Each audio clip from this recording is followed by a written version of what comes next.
Karanga tiara, karanga tiara, pohiri tiara, ngā iwi o te motu, ngā mano tini, haere mai.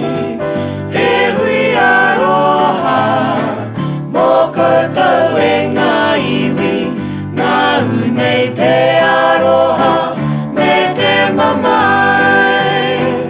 Ngā ura e api, ngā ura e koro, wero ki taku uma, te tira wai te mai.